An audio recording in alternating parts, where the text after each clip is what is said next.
Hello नमस्कार, मैं doctor Rajneesh Kumar आप सभी का एक बार फिर से हार्दिक स्वागत करता हूं।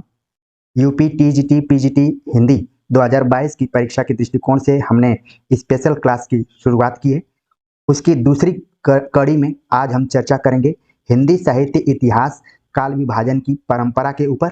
इससे पहले हमने इतिहास लेखन की परंपरा पर बातचीत किया था और अपने से जुड़ने वालों से मैं यही विनम्र निवेदन करूंगा कि जितने भी वीडियोज लेक्चर स्पेशल क्लास 2022 की दृष्टिकोण से अपलोड की जा रही हैं उनको आप रिवीजन के थ्रू पढ़ने की कोशिश कीजिए।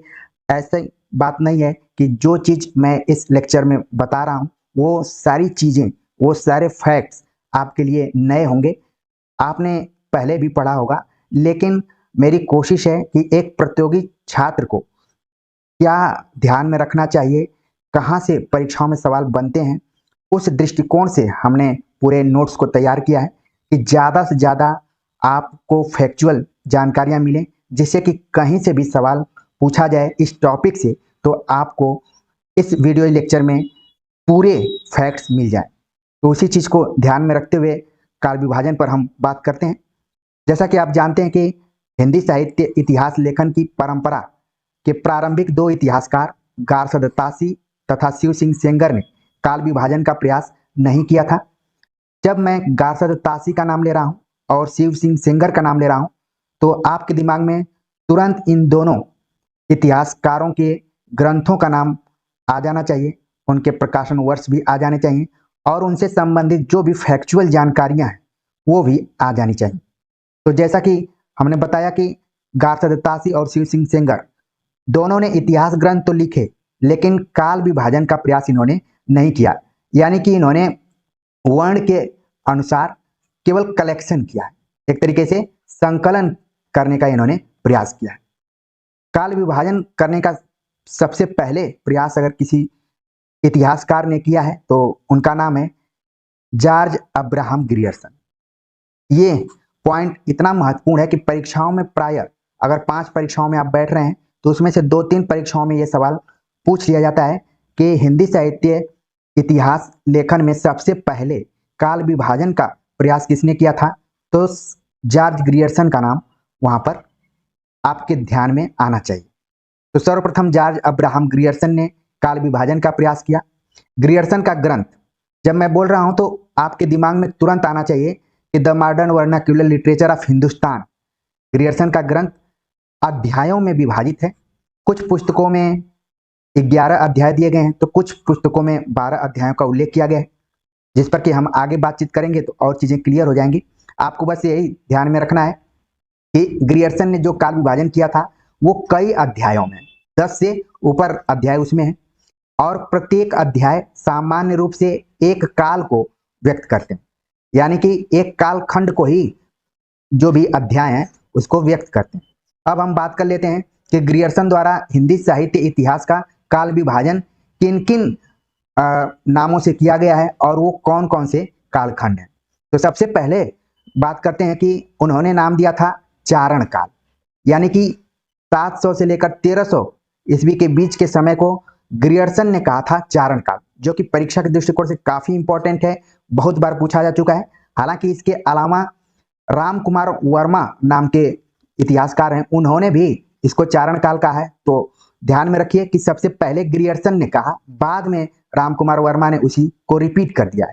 तो प्राथमिक तौर पर चारण काल का नाम ग्रियर्सन से जुड़ता है, तो इसको ध्यान में रखना है। दूसरा इन्होंने विभाजन किया है 15वीं शताब्दी का धार्मिक पुनर्जागरण। तीसरा है मलिक मोहम्मद जैसी की प्रेम कविता, और ये टॉपिक एक बार यूजीसी नेट के एग्जाम में आ चुका है।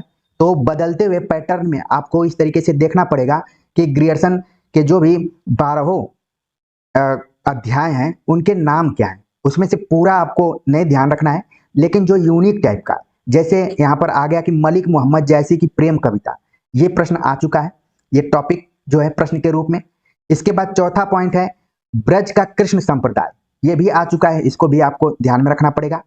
5वां अध्याय है मुगल दरबार, 6ठा है तुलसीदास, 7वां है रीतिकाल। तो आप देख रहे हैं कि यहाँ पर चारण काल से शुरुआत होती है, लेकिन बीच में इसके सब टॉपिक आपको दिखाई पड़ रहे हैं। उसमें किसी कवि को रख लिया गया है, किसी प्रवृत्ति को रख लिया गया है, ठीक है, और किसी संस्कृति को रख लिया गया है, फिर कवि को रख लिया गया है। तो यहाँ पर ग्रियर्सन ने कोई एक ठोस आधार नहीं लिया है, अलग अलग आधारों को आधार बनाकर उन्होंने काल विभाजन किया है। 7वां पॉइंट्स पर आकर उन्होंने लिखा रीतिकाल, ठीक है, यानी कि चारण काल के बीच में जो हम प्राय भक्ति काल इत्यादि पढ़ते हैं उसको कई अलग अलग नामों से उन्होंने डिवाइड किया है। 8वां अध्याय है तुलसीदास के अन्य प्रवर्ती। रीतिकाल के बाद 8वां अध्याय आ गया तुलसीदास के अन्य प्रवर्ती, जिसके उन्होंने 2 भाग किए हैं, धार्मिक कवि और अन्य कवि के रूप में। 9वां पॉइंट है 18वीं शताब्दी, जिसका उन्होंने 2 भाग किया, भाग 1 धार्मिक कवि, दूसरा अन्य कवि। तो अब आप देख रहे होंगे कि ग्रियर्सन के जो काल विभाजन का ट्रेंड रहा है उसमें उन्होंने धार्मिक पक्ष को केंद्र में रखा है और फिर इसके बाद अन्य कवियों को केंद्र में रखा है। इसके बाद 10वां जो यहाँ पर पॉइंट आ रहा है कि कंपनी के शासन में हिंदुस्तान, जिसका समय इन्होंने 1800 से 1857 दिया है और इसके 4 उन्होंने भाग किए हैं। भाग 1 के अंतर्गत बुंदेलखंड और बघेलखंड, भाग 2 के अंतर्गत बनारस, भाग 3 अवध, भाग 4 विविध नाम से लिखा है। इसके बाद 11वां अध्याय है जिसमें उन्होंने महारानी विक्टोरिया के शासन में हिंदुस्तान, ऊपर आप देख रहे हैं कि कंपनी के शासन में हिंदुस्तान एक कालखंड है और दूसरा है महारानी विक्टोरिया के शासन में हिंदुस्तान, जिसका समय रहा है 1857 से 1887। और 12वां जो अध्याय है वो विविध है। तो उम्मीद है कि इन 12 अध्यायों को आपने देख लिया होगा कि जो ग्रियर्सन के काल विभाजन के अंतर्गत आते हैं। हालांकि कुछ वीडियोज लेक्चर में हमने बताया है कि ग्रियर्सन ने कुल 11 अध्यायों में काल विभाजन किया था, लेकिन यहाँ पर अब मूल किताब से मैंने जब अध्ययन किया तो वहाँ पर 12 अध्याय हमें दिखाई पड़े हैं। तो अब आप अपने दिमाग में 12 को रखिए, ठीक है। इसीलिए बार बार हमें अध्ययन करने की जरूरत पड़ती है। जब तक हम प्रामाणिक जानकारी तक नहीं पहुंच पाते हैं तब तक हमें खोजते रहना चाहिए। ये नहीं कि एक किताब को लेकर केवल उसको याद करना है या फिर रटना है। तो उम्मीद है कि ग्रियर्सन द्वारा किए गए काल विभाजन आपको समझ में आ गए होंगे कि उन्होंने शुरुआत की चारण काल नाम से 700 ईस्वी से शुरुआत की है और फिर दूसरा उन्होंने यहाँ पर दिया 1500 से 1600 ईस्वी कृष्ण संप्रदाय। फिर रीतिकाल का उन्होंने समय दिया 1580 से 1692। तुलसीदास के अन्य प्रवर्ती का समय दिया 1600 से 1700 ईस्वी। इसके बाद युग के अनुसार काल विभाजन यहाँ पर किया 1800 से 1857, फिर 1857 से 1887 के बीच में। तो ये बहुत कम पूछा जाता है, ग्रियर्सन का जो समय सीमा है ये कम पूछी जाती है, लेकिन यहाँ पर जो टॉपिक्स दिए गए हैं जैसे मलिक मोहम्मद जैसी का हो गया, ब्रज का कृष्ण संप्रदाय हो गया, ठीक है, ये दोनों इंपॉर्टेंस इसमें नाम है। तो आपके दिमाग में ये सब बैठ गया होगा, जैसे ये आएगा तो तुरंत आप बता देंगे कि ये ग्रियर्सन द्वारा काल विभाजन किया गया है। आगे बात करते हैं हम मिस्र बंधुओं द्वारा हिंदी साहित्य इतिहास का काल विभाजन कैसे किया गया। मिस्र बंधुओं ने मिस्र बंधु विनोद में हिंदी साहित्य इतिहास को 5 प्रकरणों और उप विभागों में विभक्त करते हुए काल विभाजन का व्यवस्थित आधार अपनाया है।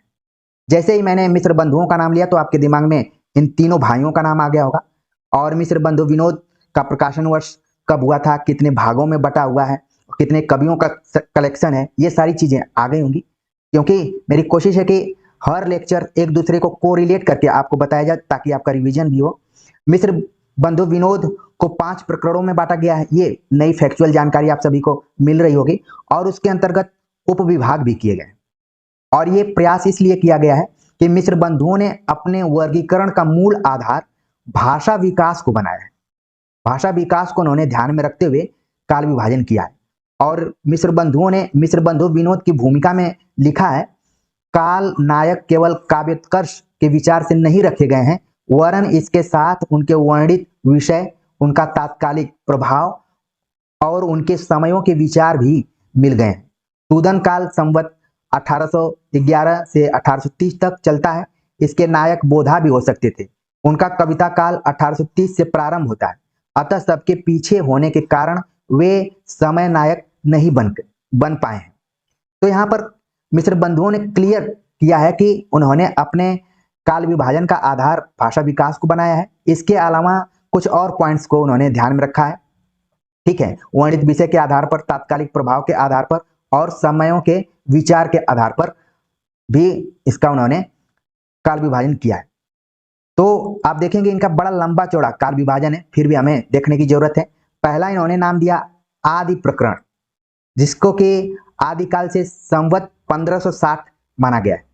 आप आचार्य रामचंद्र शुक्ल का इतिहास ग्रंथ पढ़ेंगे तो उन्होंने ज्यादातर जो फैक्चुअल जानकारियां हैं यानी कि वर्ष इत्यादि को उन्होंने संवत में रखा हुआ है, तो अचानक नहीं रखा है।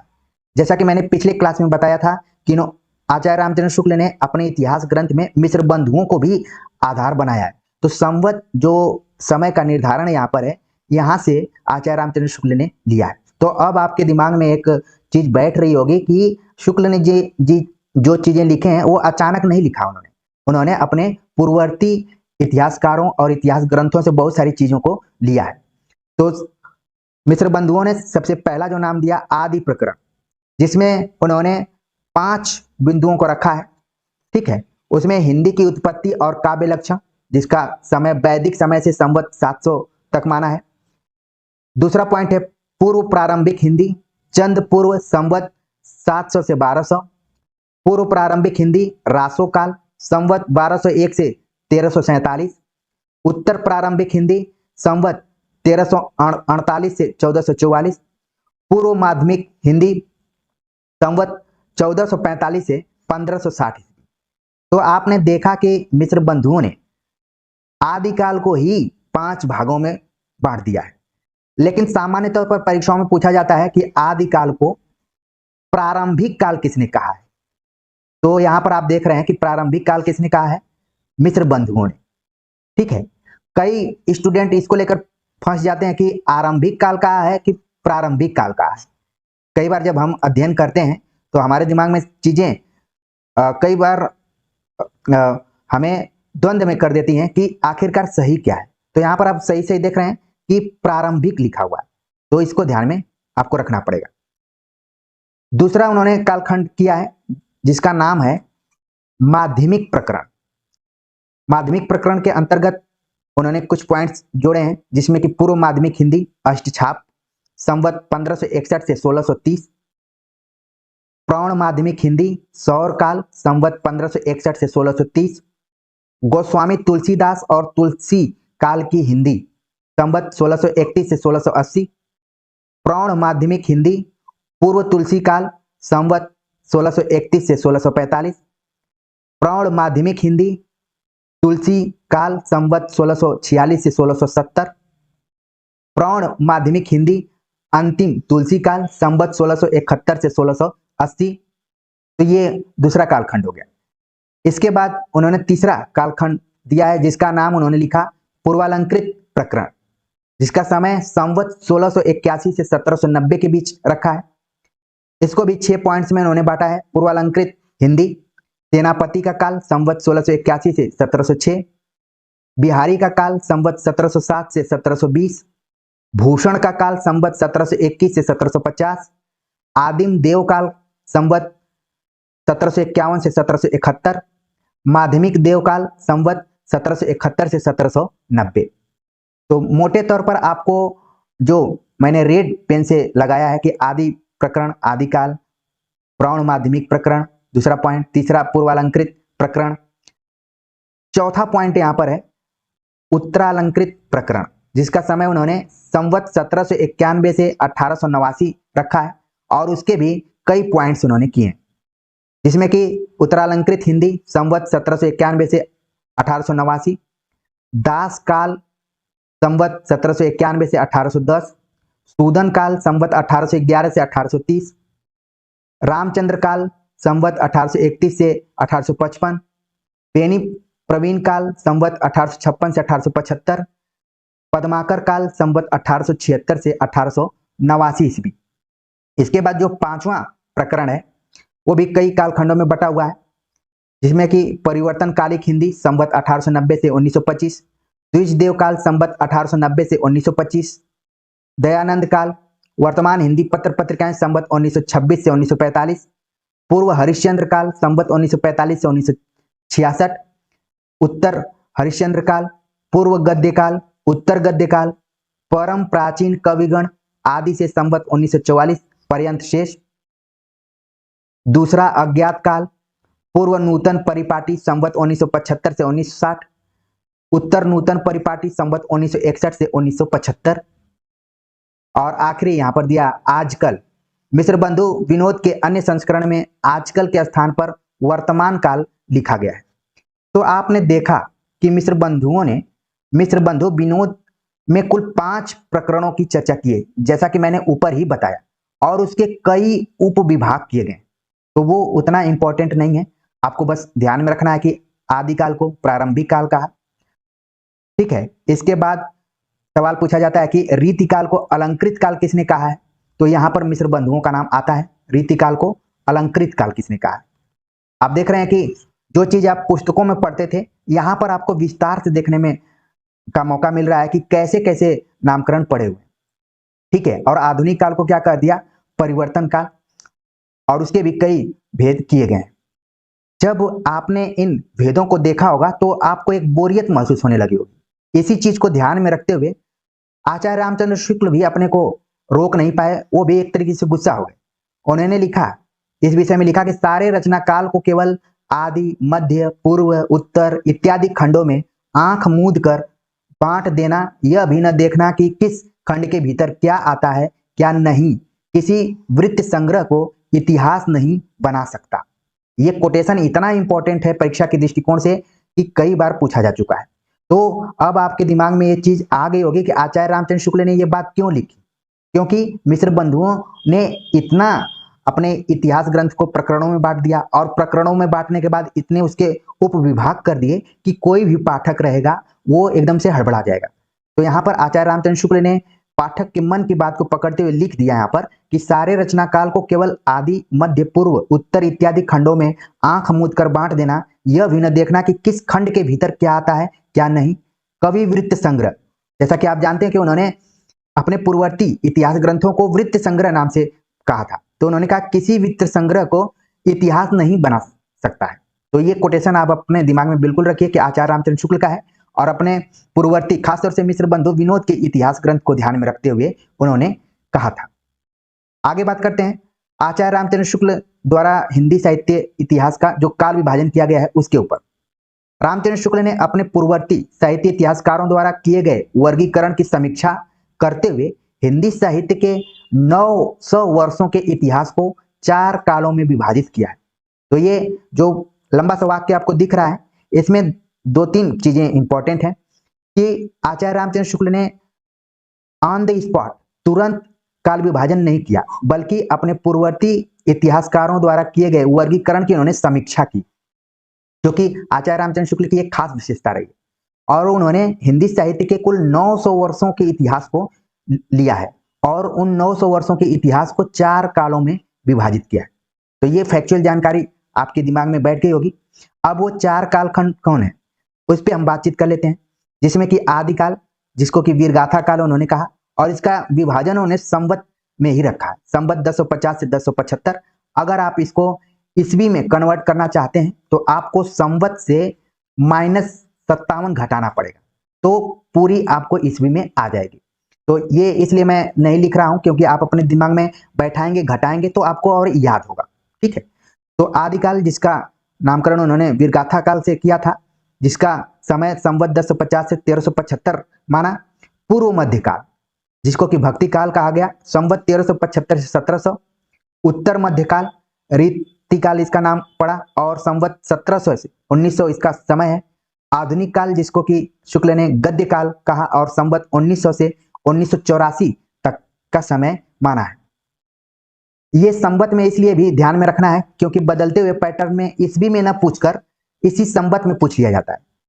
कई बार परीक्षाओं में पूछा जा चुका है कि आधुनिक काल का समय कब से कब तक है। संवत 1900 से लेकर 1984 ईस्वी तक है, ठीक है। जब इसमें से -57 घटा देंगे दोनों वर्षों में से, तो इनका अलग ईस्वी में अलग यहाँ पर वर्ष दिखाई पड़ जाएगा। तो आप इसको प्रैक्टिकली कर सकते हैं। तो आचार्य रामचंद्र शुक्ल, जिनके इतिहास ग्रंथ को मील का पत्थर माना जाता है, और ये माना जाता है कि विधेयवादी पद्धति और विकासवादी दृष्टिकोण से, साथ ही वैज्ञानिक दृष्टिकोण से इसको उन्होंने लिखा है। तो आपके दिमाग में आ गया होगा कि उन्होंने कुल 900 वर्षों को ध्यान में रखा है, 4 कालों को कालखंडों में विभाजित किया है, और क्या क्या नाम रहे वो सब आपके दिमाग में बैठ गए होंगे। आगे बात करते हैं डॉक्टर राम कुमार वर्मा द्वारा हिंदी साहित्य इतिहास का काल विभाजन कैसे किया गया। राम कुमार वर्मा, जैसे मैं नाम ले रहा हूं, इनके इतिहास ग्रंथ का नाम आपके दिमाग में आ गया होगा, प्रकाशन वर्ष भी आ गया होगा और कितने वर्षों को उन्होंने लिया है ये भी आ गया होगा, क्योंकि पिछले वीडियो लेक्चर में मैं इसके बता चुका हूं, इसलिए यहाँ पर बस रिवीजन के लिए मैं संकेत कर रहा हूं। राम कुमार वर्मा ने हिंदी साहित्य के इतिहास को 5 कालों में विभक्त किया है। ऊपर आप देख रहे हैं कि आचार्य रामचंद्र शुक्ल ने 4 में बांटा, लेकिन राम कुमार वर्मा ने इसको 5 कालों में विभक्त किया है। कौन कौन से वो काल हैं, जिसमें कि पहला संधि काल, जिसका समय इन्होंने माना है संवत 750 से लेकर 1000 तक। दूसरा चारण काल, संवत 1000 से 1375। और आपके दिमाग में तुरंत आ गया होगा कि संधि काल आपके लिए नया यहाँ पर दिख रहा होगा, लेकिन चारण काल इससे पहले ग्रियर्सन ने यूज कर लिया है।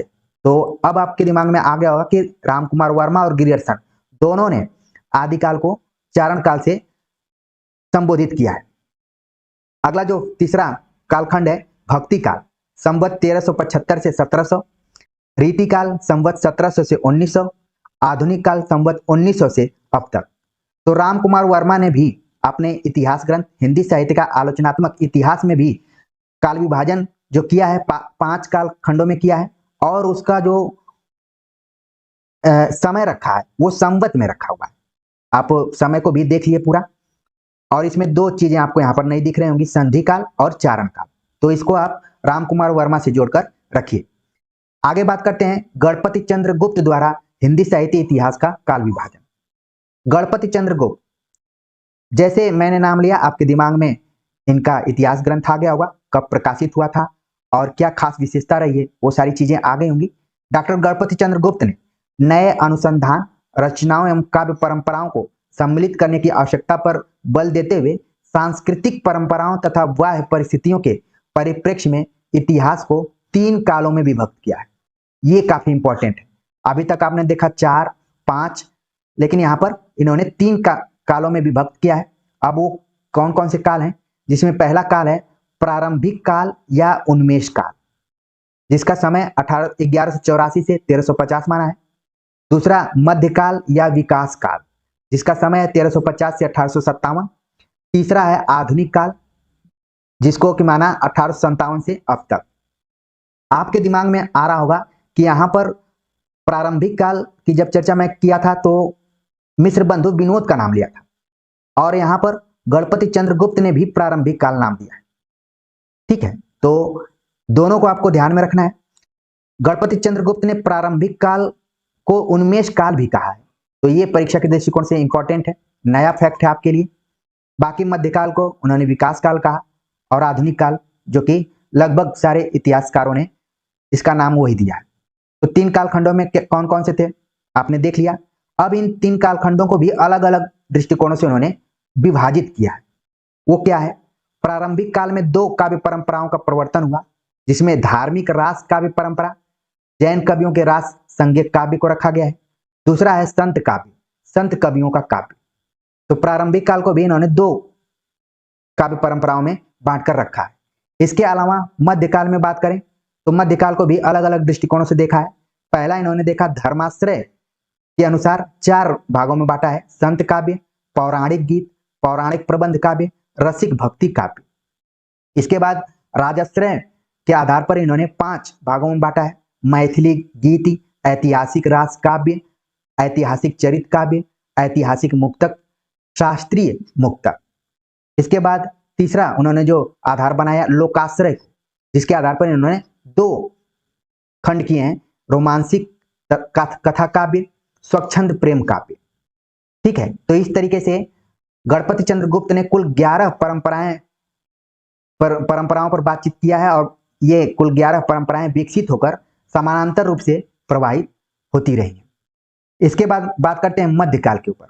मध्यकाल के इन परंपराओं को 3 अवान्तर भेदों में समाहित किया गया है, जिसमें पूर्व मध्यकाल, उत्कर्ष काल, मध्यकाल या चरमोत्कर्ष काल, उत्तर मध्यकाल या अपकर्ष काल।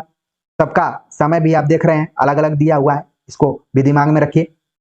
इसके बाद आधुनिक काल का विभाजन उन्होंने किया है, तो उन्होंने परंपरा का ही पालन किया है, यानी कि आधुनिक काल में बहुत अंतर गणपति चंद्रगुप्त ने नहीं किया है। मुख्य रूप से उन्होंने प्रारंभिक काल यानी कि जो उत्कर्ष काल है, उस उन्मेष काल बल्कि उसको कहा है, और मध्यकाल, इन दोनों को विस्तार से उन्होंने डिवाइड किया है। लेकिन आधुनिक काल के विभाजन के समय में उन्होंने परंपरा का ही पालन किया है, जिसमें भारतेंदु युग 1857 से 1900, द्विवेदी युग 1900 से 1920, छायावाद युग 1920 से 1937, प्रगतिवाद युग 1937 से 1945, प्रयोग युग 1945 से 1965। तो यहाँ पर आप जो देख रहे हैं कि भारतेंदु युग का जो समय है ये गणपति चंद्र गुप्त द्वारा है, ठीक है, GCG इतिहासकार जो रहे हैं उनके द्वारा है। कई बच्चों के दिमाग में ये आ सकता है कि हमने तो अभी तक पढ़ा था कि 1850 से लेकर 1885 तक भारतेंदु युग है, इसके अलावा 1900 से लेकर 1918 तक द्विवेदी था, 1918 से 1936 छायावाद था, 1936 से 1943 ये प्रगतिवाद, 1943 से 1951 प्रयोगवाद था। लेकिन यहाँ पर आप देख रहे हैं कुछ उल्टा है। ये इसीलिए उल्टा है क्योंकि जब इस अंश से सवाल पूछा जाएगा तो वहां पर गणपति चंद्र गुप्त को जरूर इंडिकेट करते हुए पूछा जाएगा। ये जो यहाँ पर काल विभाजन किया गया है ये सर्वमान्य तरीके से है, मोटे तौर पर है, जो कि प्राय परीक्षाओं में आता रहा है। लेकिन जब भी इस तरीके के कालखंड पूछे जाएंगे तो वहां पर गणपति चंद्रगुप्त को जरूर शामिल किया जाएगा। तो उम्मीद है कि बात समझ में आ रही होगी।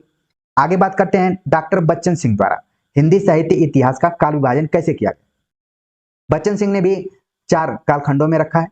इन्होंने अपभ्रंश काल कहा आदिकाल को, भक्ति काल जिसका सन इन्होंने 1400 से 1650 माना, रीतिकाल सन 1650 से 1857, आधुनिक काल सन 1857 से अब तक माना है। तो इसमें आप देख रहे हैं केवल एक नया फैक्ट आपको दिख रहा है कि बच्चन सिंह ने आदिकाल को अपभ्रंश काल कहा है। तो परीक्षा के दृष्टिकोण से यही यहाँ पर पॉइंट्स इंपॉर्टेंट है। आगे बात करते हैं डॉक्टर नगेंद्र द्वारा जो संपादित ग्रंथ है। यहाँ पर देखिए इंडिकेट कर दिया गया है कि नगेंद्र ने कोई इतिहास ग्रंथ नहीं लिखा बल्कि उन्होंने संपादन किया है, और उनके द्वारा संपादित ग्रंथ का नाम है हिंदी साहित्य का इतिहास। इसमें भी काल विभाजन को रखा गया। तो किस तरीके से काल विभाजन किया गया है उसको देख लेते हैं। आदिकाल जिसका समय 7वीं शती के मध्य से 14वीं शती के मध्य तक माना गया है, भक्ति काल 14वीं शती के मध्य से 17वीं शती के मध्य तक माना गया है, रीतिकाल 17वीं शती के मध्य से 19वीं शती के मध्य तक माना गया है, आधुनिक काल 19वीं शती के मध्य से अब तक माना गया है।